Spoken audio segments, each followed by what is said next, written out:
time we were here, we were actually at the State House, and now we found this amazing venue, and we're excited you all get a chance to join us. I'm sure we're going to be doing more and more events here in Ohio, so there's a huge crypto community here. As a part of our town halls, what we do is we bring together advocates, local entrepreneurs, and policy stakeholders for really just an open discussion about crypto.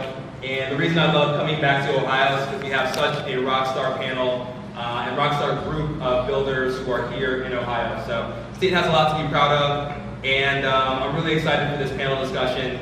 Before we get started, I want to bring up our head of state and local policy, David London, and he's going to give some more brief remarks. So thank you all for being here.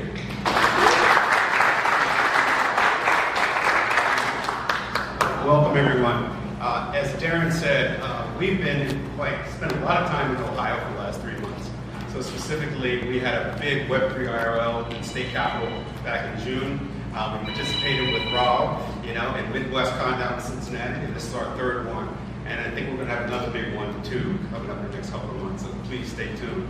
And folks were saying, David, you manage all 50 states, why Ohio?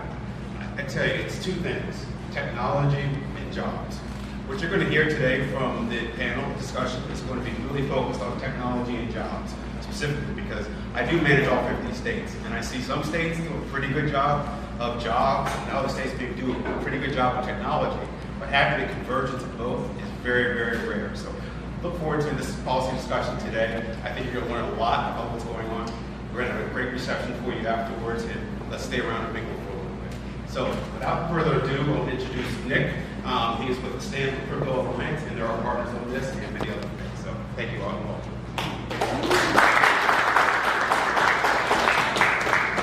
Thanks, David. My name is Nick Carr. I'm with the Stanford Crypto Alliance.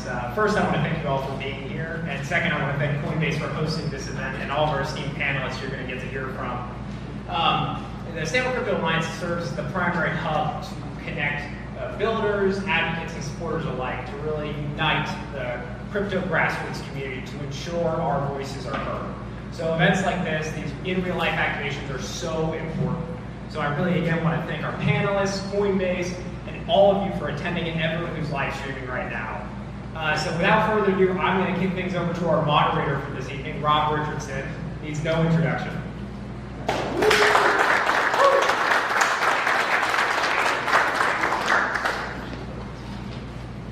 Hey, how you guys doing? All right. All right, good. I love the energy. We got to pick this up a little bit. I'm Rob Richardson. I am the CEO of Disrupt Art, as well as the Disruption Now podcast. We focus on disrupting common narratives and constructs. And one of the common narratives, people ask, well, why Ohio? I would say, why not?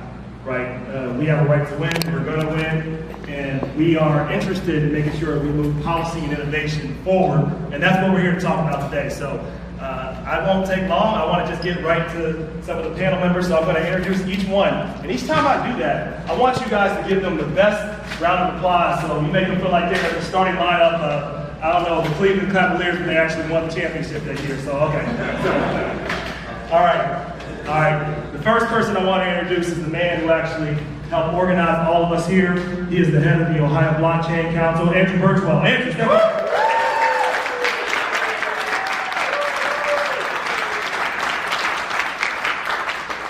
Next, coming to the stage, a 6'5" senior. No, I'm kidding. All right. Justin Jelani, he is with Where Art Works. He's in LA and he moved back here to Ohio to build jobs. Give it up for Justin. Yeah.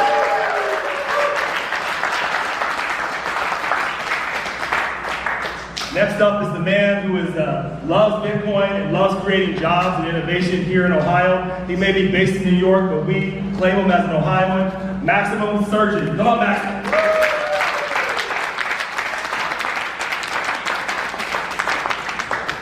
And so now I have the pleasure of introducing Tim Ryan. Before you give him a clap, I want to say a little bit about him. We actually go back together on the campaign trail. At one time I did run for office. Don't hold it against me. I'm a reform politician. But I ran for treasurer of the state of Ohio. I got a chance to know the character of Tim Ryan. And while he may not be serving us as senator, he's doing important work to make sure that Ohio is going to keep winning. Give it up for Tim Ryan. All right, all right.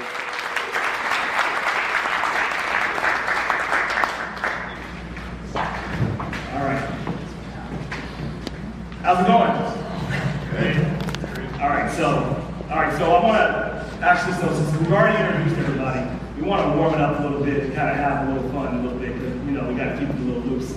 So, I want you to tell me, what is your theme song and why? And whoever wants to start can start. I'll start if you want me to, make it easy for you. So, Go down the line. all right. My favorite song is actually Fantasy by Earth, Wind & Fire. All right, good, because Earth, Wind & Fire fans. And the reason why is that song talks about not letting the world destroy your beliefs and keeping what you believe despite what others may be, despite certain things. So that's my reason. Do we need to keep this mic or everybody, the mic works? That, right? We need to get that mic. Mics are on. Go ahead. Rob, I feel like you asked what is our favorite theme song, and coming down the aisle here, it was like a WWE entrance. So I put it in that vein, and you asked a similar question at your Midwest con. Hey, what's your favorite movie? Let's get to know each other. And I said Top Gun because of the song Highway to the Danger Zone. So for the theme song for this event, let's go with Highway to the Danger Zone. I love it. I'll go with Oh What a Beautiful Morning from Oklahoma. It's the other O, the other state with an O. But let's go because there's always beautiful mornings here in Ohio. I didn't say this during the Midwest con, and I don't know why I'm feeling it now, but I might just as soon as you asked me, I just thought night. All right, what is it? Okay, speak up. Okay. I guess the mic's over. Yeah. Here you go. I was thinking about Knight Rider as Okay. a theme song. It's not really a song, but it's a theme song, right? Yeah. I remember Knight Rider. Anybody remember Knight Rider? Mhm. You're telling on your age a little bit, but go ahead. Tim. During the Senate campaign, it was homegrown by Zach Brown, but now that I'm like post-political career, turned 50, my latest is Buy Dirt. If anybody knows that song by Lou Bryan, covers it, a bunch of guys wrote it. And it's about buying a piece of land and having some kids, and it all goes by real quick. Yes. Time does go by quick. And obviously everyone joining us all across the world, thank you for this. Everyone here, you know more. I'm gonna pull my inner Sherrod Brown. So Sherrod Brown used to talk about, you know more about politics than anybody else does in your entire community. So it's your job to make sure you bring 5 people out to vote. So I'm gonna say something similar about the crypto town hall today.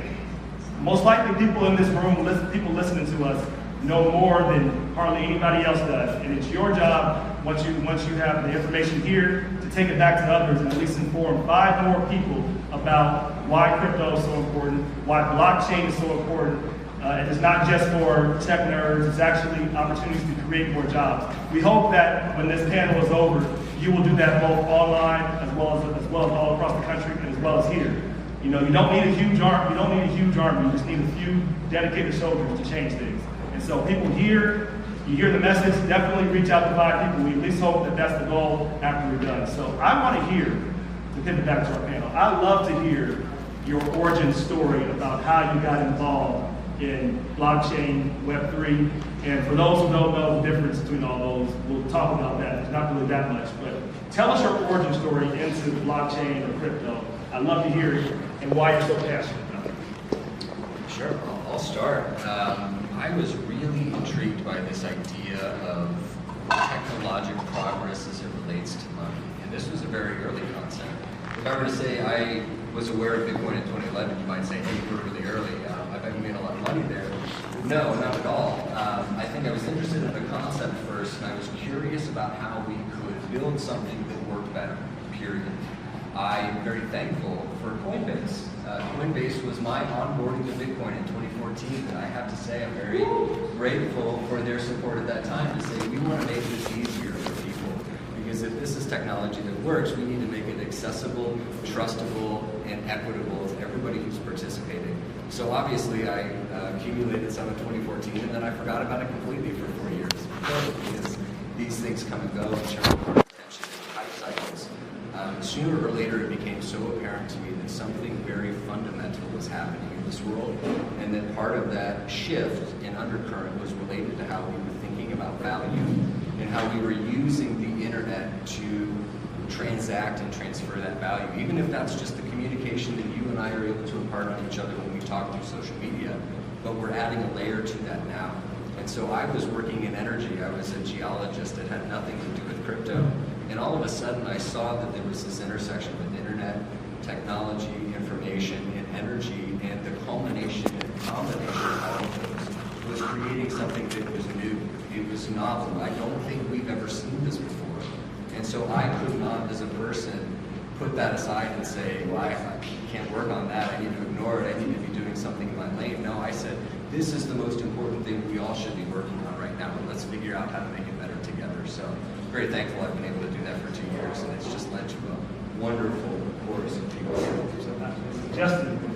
Yeah, I was on the West Coast. I was working with a lot of artists and creators. I was finishing up my last year of my master's program at the University of Southern California. It's this new program where Jimmy Iovine and Dr. Dre donated money. It's the art school, the business school, and the engineering school. And I had worked in business, worked in the arts.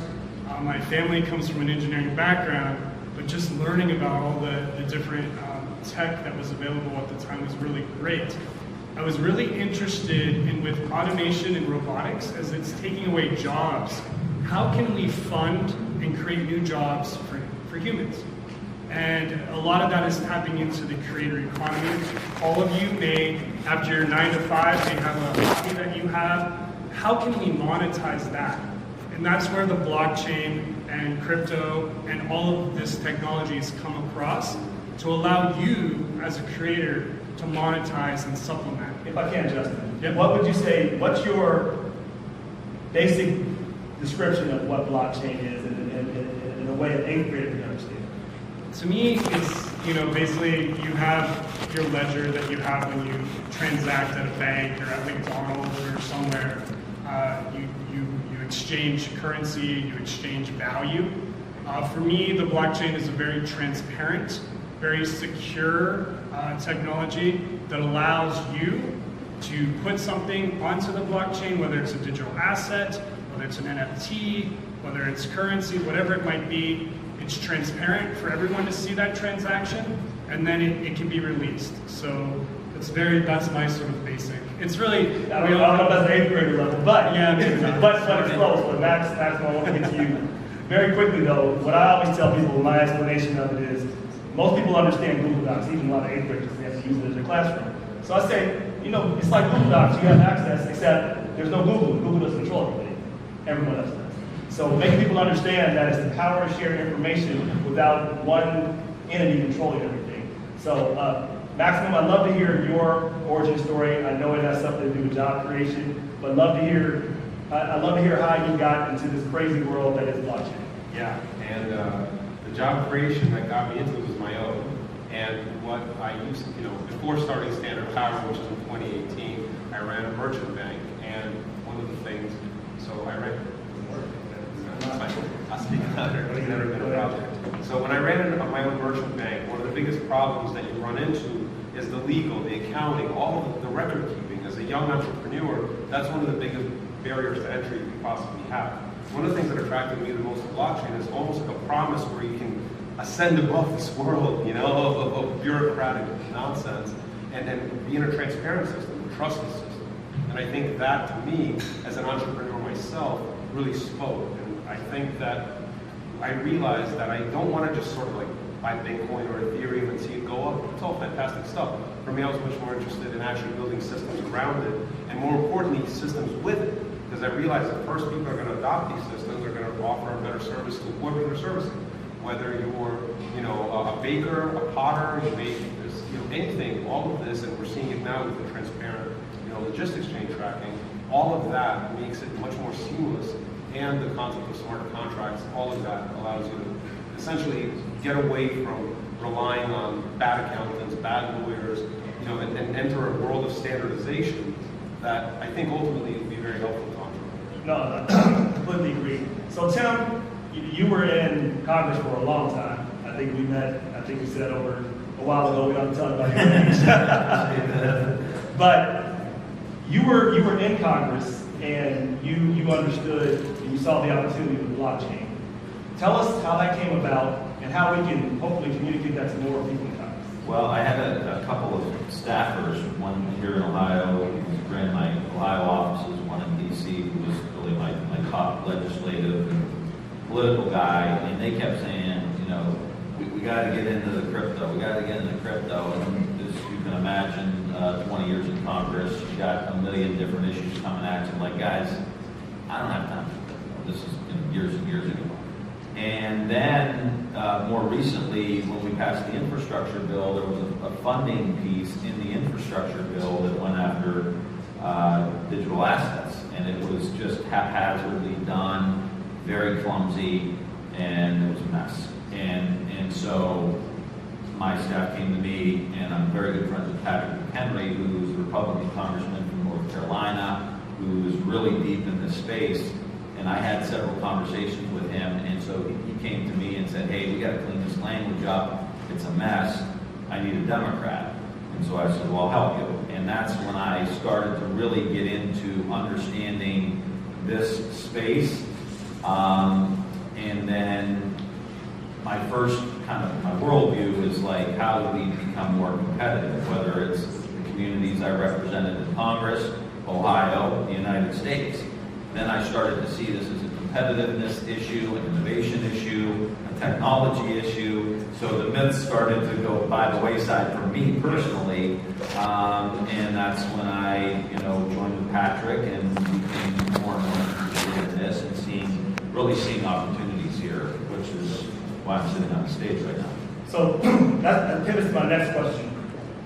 What do you see as the biggest opportunity when it comes to blockchain innovation or Web3, how we're describing this?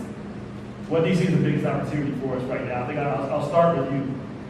Yeah, I think some of the people on the front lines in the business community and the private sector in the innovation space would know that way more than I would. But I would just say I think there are opportunities to help businesses run more effectively, more efficiently. I think it's an opportunity for the country to lead on a major innovation that's happening around the world, and we've created in a lot of ways an unfriendly place for us to thrive and try to take advantage of this.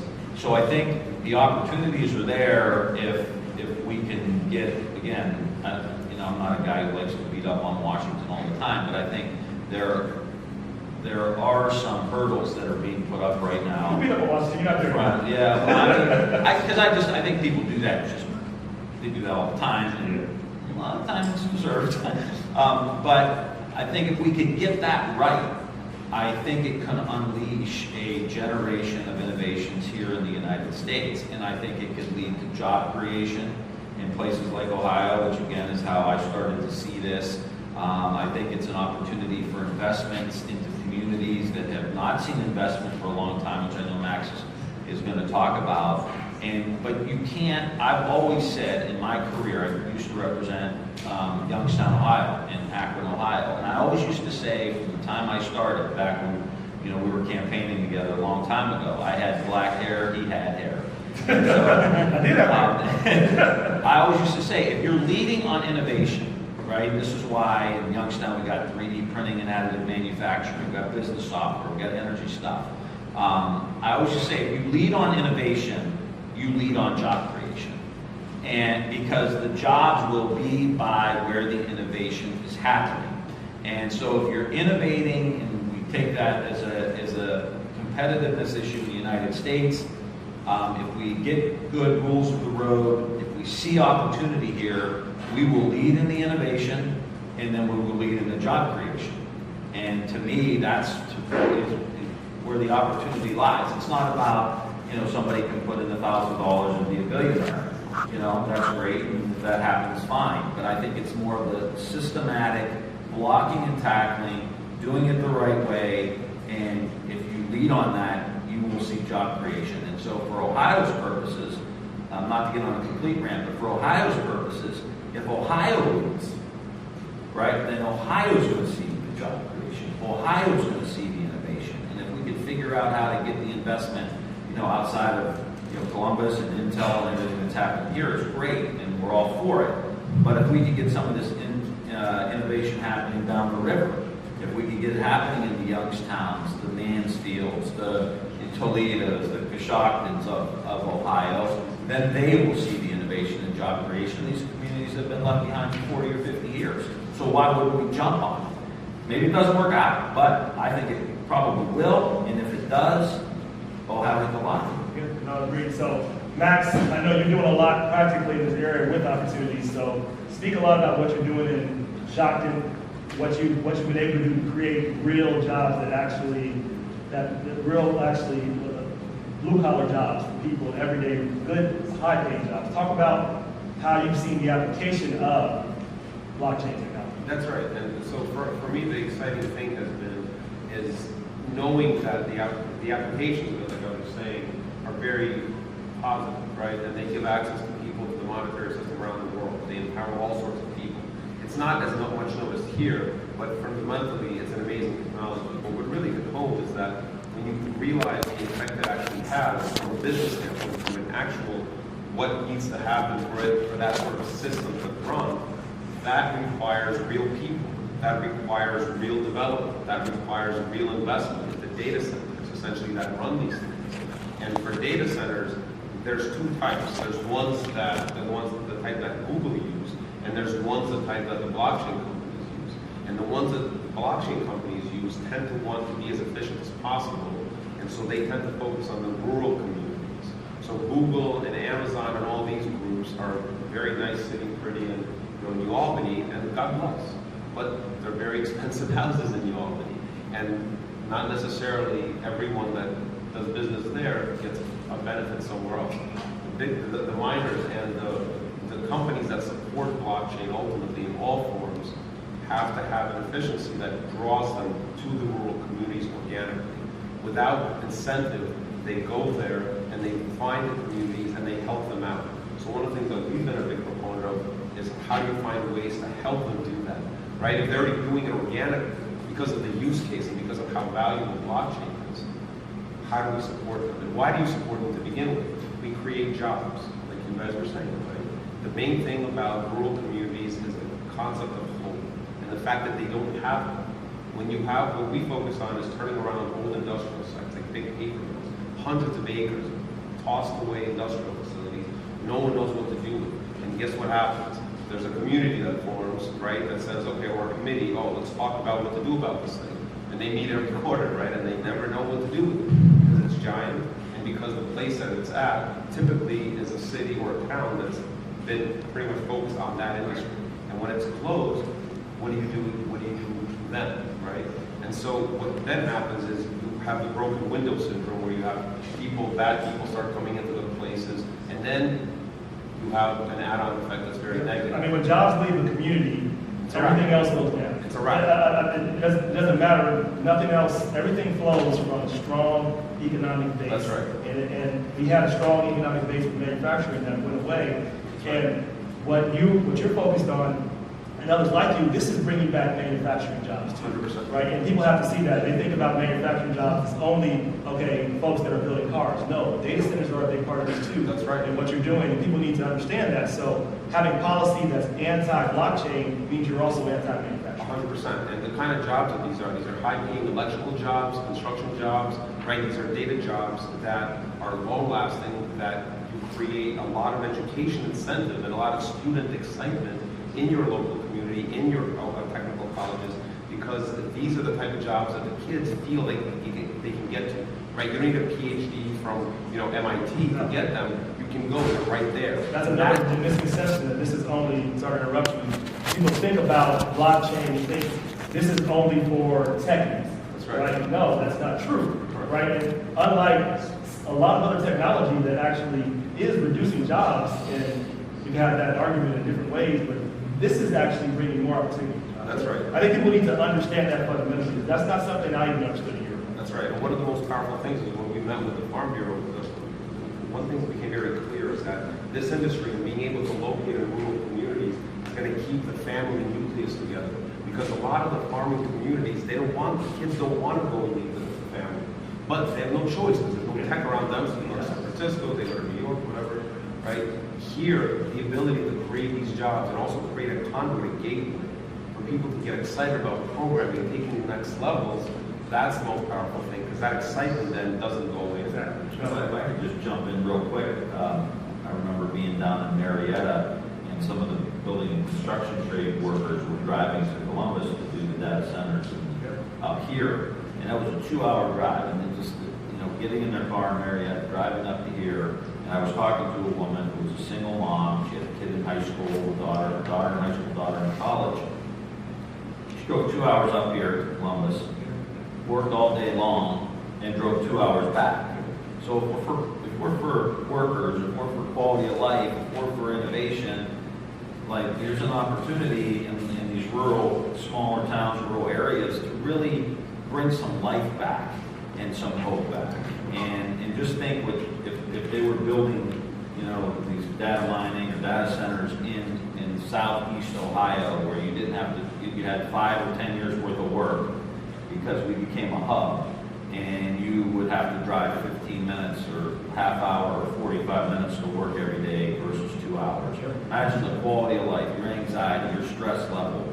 You get some joy in your life, for God's sake, which is what we all are trying to hope for here. It's supposed to be fun. It's not supposed to be miserable. That's absolutely right. That's definitely true. So Justin, I'm going to move to you as as we think about the biggest kind of opportunity in this space and really focus a little bit on the creative economy.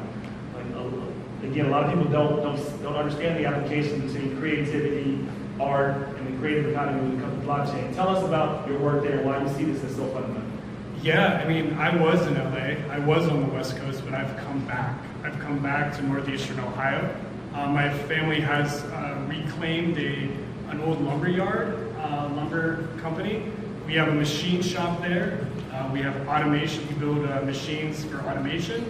And what I'm finding is there's a lot of people coming in and out of the building. There's an Amish guy now that's building cabinets with CNC machines. We're working with some Amish communities too with AI. So there's some really, really cool things going on. We have Kent State Trumbull Branch up there, as well as the Youngstown State Incubator. I know in Cincinnati they have the Digital Futures. Ohio is so ripe for opportunity in that sense. We have the infrastructure, we have these amazing educational institutions, Ohio State, the Ohio State Extension offices. That was founded because of our innovation with agriculture originally. We need to reclaim that now and look at these new technologies. To the Congressman's point too is that we are leaders in innovation here in Ohio, and that's why I've come back. We're the innovators in flight, in the automotive industry, the steel industry. There's so much amazing things here. And fundamentally, as Ohioans, we really, I've changed my driver's license. I'm no longer in California, I'm in Ohio, and that's for a reason. So I'm really excited about the potential. And to the point too, we need more quality of life. We need to I've been having such a great time. I'm 4th generation to graduate from my high school in small rural Ohio. It's called Southington. It's so amazing to see my grandfather, that was a skilled machinist, come in and work with my parents who've established this business. And then I'm there to incorporate AI and blockchain. There's been so many classmates that I've had, a basketball player. I was a basketball player actually, and we have 6'5" is right. Couldn't jump. I coached his buddies. He did not jump. They were twins. Get a good shot. Yeah, I could block out. But so many of my classmates are coming to me now, and we're going to start having groups. So this is just not about the boardroom. This is about the barns. This is about the machine shops. This is about the churches. This is about the Chamber of Commerce. There's so many different elements here that we have with these new technologies and these opportunities, and here in Ohio. Yeah. All right, Andrew, talk about the work that you see with the collaborations happening within the state. Andrew helped really bring and organize all of us here, and so talk about what you see with blockchain and the collaboration and the opportunities quickly, because I want to make sure we get a couple more questions in because we are getting towards the last quarter to go. I'll talk real fast. And Rob, you know me real well. Collaboration is the word. And I was going to say each one of these speakers mentioned something that I was going to pull together into one thing because I think it's so exciting what's happening here. So Marietta, Ohio is a great example of a place that needs a data center, and they should build it there and not drive to Columbus to do it. Amazing. What if you took a data center and you said, where are the excesses and the waste of this system and how can we capitalize